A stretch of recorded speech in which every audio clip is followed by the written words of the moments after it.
$30 to $40 billion of enterprise investment has gone into generative AI, and 95% of companies are getting zero returns, according to this MIT report. That's a problem, mainly because it doesn't take much to go down a doom-scrolling rabbit hole of how fast AI is advancing and how it will take most of the jobs and make humans obsolete. But it's looking like the opposite is actually true, especially when you consider the fact that many of the companies that began to replace their human workers with AI are now regretting it. A recent report from OrgView revealed that out of over 100,000 executives it interviewed, 39% of those executives believed that deploying AI will render their employees obsolete. So they fired them. However, 55% of those same leaders are regretting layoffs. I love this quote from the study that says businesses are learning the hard way that replacing people with AI without fully understanding the impact on their workforce can go badly wrong. Which begs the question, if AI is supposed to be the future, why is it costing so much with nothing to show for it? And is this an indicator that the end of the AI boom is near? In the study made by MIT, they interviewed, surveyed, and studied 300 implementations of AI in different companies. And they found that there were 4 patterns that are causing the great AI disconnect. I mainly want to focus on 2. The first one is the fact that there is limited disruption. They looked at 8 studies and only 2 showed meaningful structural changes. This has always been a problem with new technology. No one wants to feel left behind, so you have companies and industries that decide to join the crowd and slap AI onto their feature list, which leads to the second pattern, which they call the enterprise paradox. Basically, big firms have been testing a lot with nothing but failure to show for it. We'll get to why this happened in just a minute. And no, the problem is not the lack of infrastructure or regulations, or even that they can't find enough engineers. The actual issue is that generative AI doesn't retain feedback, they're bad at adapting to context, and they ultimately just don't improve over time. Essentially, AI is just a stupid machine. No shock there. And this isn't strictly an enterprise thing. When GPT-5 first launched, it faced immediate backlash. It was much slower than its predecessors, more prone to errors, and it even made it virtually impossible to switch back to the older GPT-4 model, wiping out many people's workflows that relied on this model. Back to the lack of disruption. So MIT ran this experiment and realized that only a few industries saw true fundamental structural change, which is really a far cry from what you typically find from most past general purpose technologies. Things like market leaders, disruptive business model, or changes in customer behavior. In most of these industries, none of these things were moved. The only 2 industries that have seen meaningful impact are tech, telecommunications, and media. And even in the media space, we're ultimately plagued with the dreaded AI slop. That's not an improvement. It's just a cheap way to make bad art. Now, let me not be hypocritical. I use generative AI for a lot of things in content creation, but I'm not oblivious to the fact that it's super far away from where it needs to be to replace humans. Anyway, industries like energies and materials saw a literal 0 adoption rate with no plans to experiment. One mid-market manufacturing COO from the study stated that the hype on LinkedIn says everything has changed. But in our operations, nothing fundamentally has shifted. We're processing some contracts faster, but that's all that's changed. And ultimately, this is what we continue to potentially see. Nothing really fundamentally shifts. We'll just be able to do things a little faster, which definitely is a positive thing. Don't get me wrong, but probably only equivalent to the maps on our phone, which the only true change is that we no longer had to use physical maps anymore. Now let's talk about the AI chatbot problem. Amongst the 5% of generative AI tools that actually succeeded and saw production, AI chatbots were among them. And it seems like that's been the predominant use case for most companies. Just another chatbot. And to be frank, chatbots are not new. They've been around for a while now. They're easy to try and flexible, but most companies see that they fall apart when more complex situations occur. I'm sure you've had an instance where you had a more nuanced issue that you needed resolved, and the only answer that an AI chatbot was able to give you was a predetermined one that really doesn't apply to your situation, and it sends you in circles. This is typically because of the lack of memory and customization that these chatbots come with. One CIO that was interviewed in the report stated that we've seen dozens of demos this year. Maybe 1 or 2 are genuinely useful. The rest are wrappers or science projects. I mean, think about that.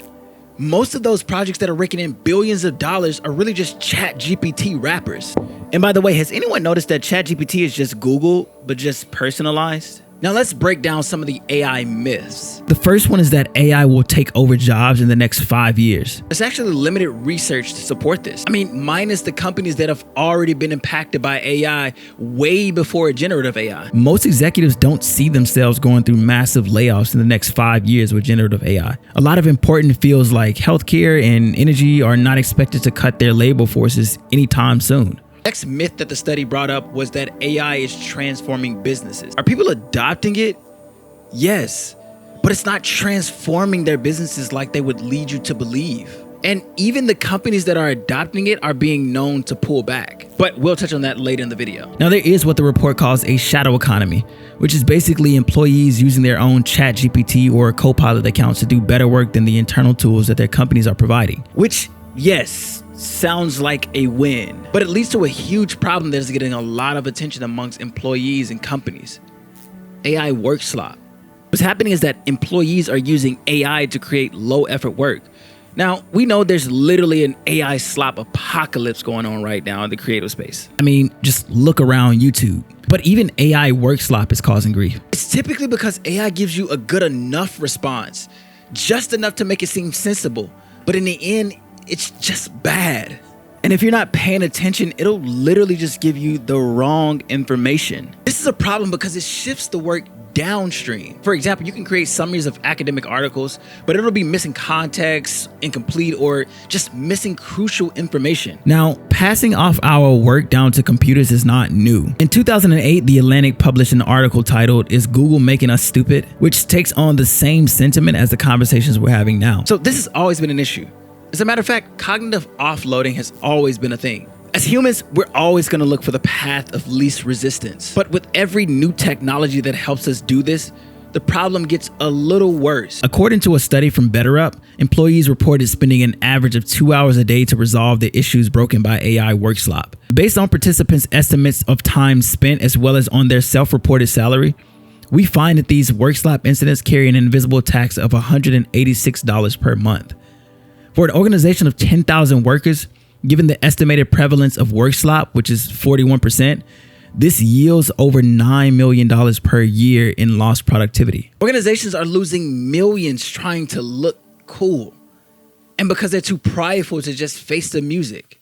It's just one more work problem that you have to face with your colleagues, because now I have to have the conversation that your work is trash. When you put out bad work, your colleagues see you as just less creative, capable, and reliable than they did before receiving the output. So how can companies fix this? Well, these models need more help. You give the models more help with more thoughtful guidance and complex work.